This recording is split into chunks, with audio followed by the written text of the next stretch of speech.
Chapter 10. In the Storm. Leatherhead is about 12 miles from Maybury Hill. The scent of hay was in the air through the lush meadows beyond Pyrford, and the hedges on either side were sweet and gay with multitudes of dog roses. The heavy firing that had broken out while we were driving down Maybury Hill ceased as abruptly as it began, leaving the evening very peaceful and still. We got to Leatherhead without misadventure about 9 o'clock, and the horse had an hour's rest while I took supper with my cousins and commended my wife to their care. My wife was curiously silent throughout the drive, and seemed oppressed with forebodings of evil.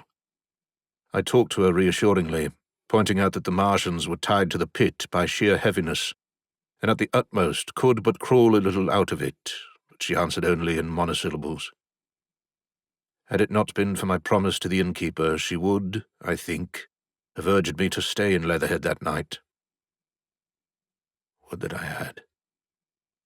Her face, I remember, was very white as we parted. For my own part, I had been feverishly excited all day. Something very like the war fever that occasionally runs through a civilized community had got into my blood, and in my heart I was not so very sorry that I had to return to Maybury that night.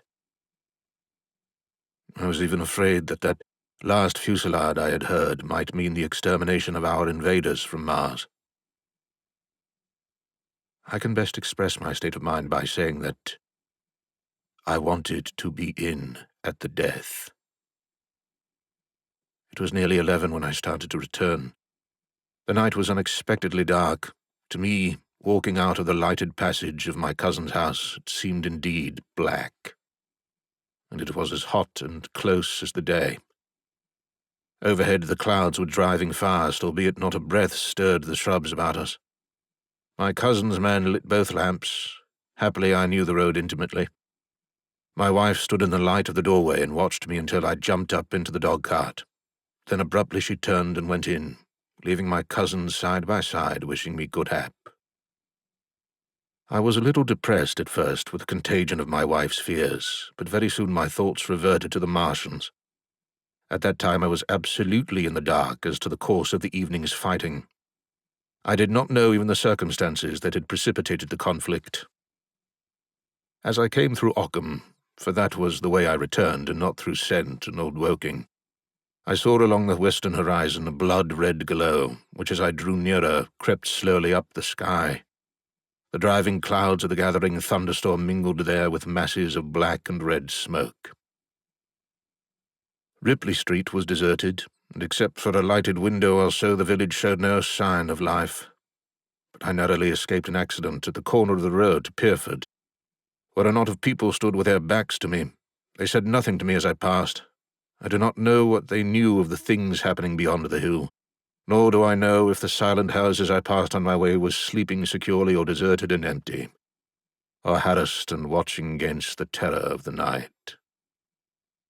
From Ripley until I came through Pyrford I was in the valley of the Wey, and the red glare was hidden from me. As I ascended the little hill beyond Pyrford Church, the glare came into view again, and the trees about me shivered with the first intimation of the storm that was upon me.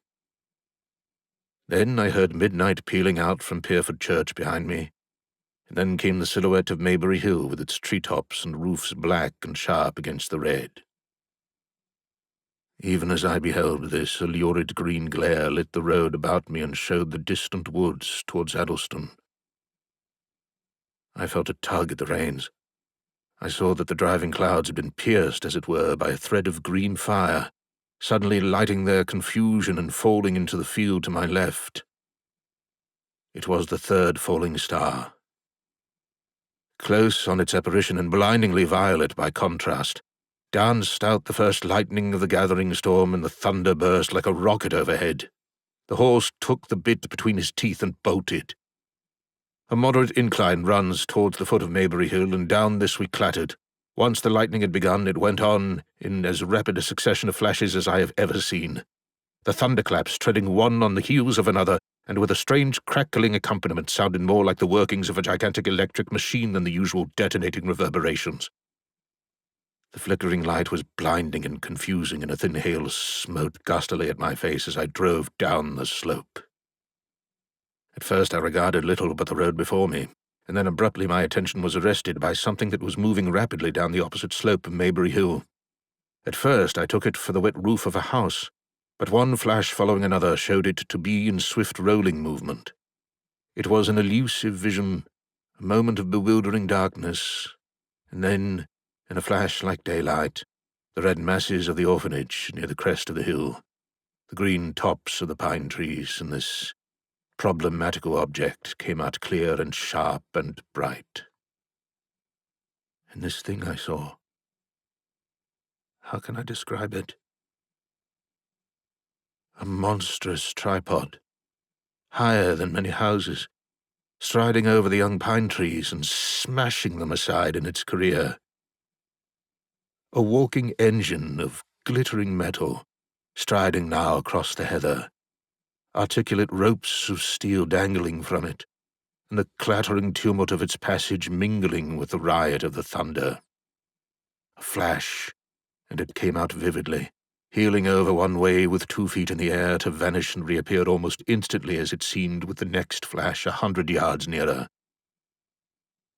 Can you imagine a milking stool tilted and bowled violently along the ground? That was the impression those instant flashes gave. But instead of a milking stool, imagine it a great body of machinery on a tripod stand.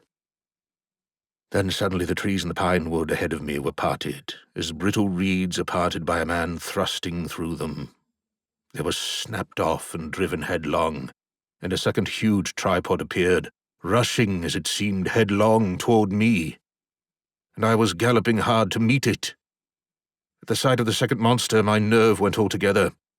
Not stopping to look again, I wrenched the horse's head hard round to the right, and in another moment the dog-cart had heeled over upon the horse. The shaft smashed noisily, and I was flung sideways and fell heavily into a shallow pool of water. I crawled out almost immediately and crouched, my feet still in the water, under a clump of firs. The horse lay motionless. His neck was broken, poor brute. And by the lightning flashes I saw the black bulk of the overturned dog-cart and the silhouette of the wheels still spinning slowly. In another moment the colossal mechanism went striding by me and passed uphill towards Pierford. Seen nearer, the thing was incredibly strange, for it was no mere insensate machine driving on its way. Machine it was, with a ringing metallic pace, and long, flexible, glittering tentacles, one of which gripped a young pine tree, swinging and rattling about its strange body. It picked its road as it went striding along, and the brazen hood that surmounted it moved to and fro with the inevitable suggestion of a head looking about. Behind the main body was a huge mass of white metal like a gigantic fisherman's basket, and puffs of green smoke squirted out from the joints of the limbs as the monster swept by me.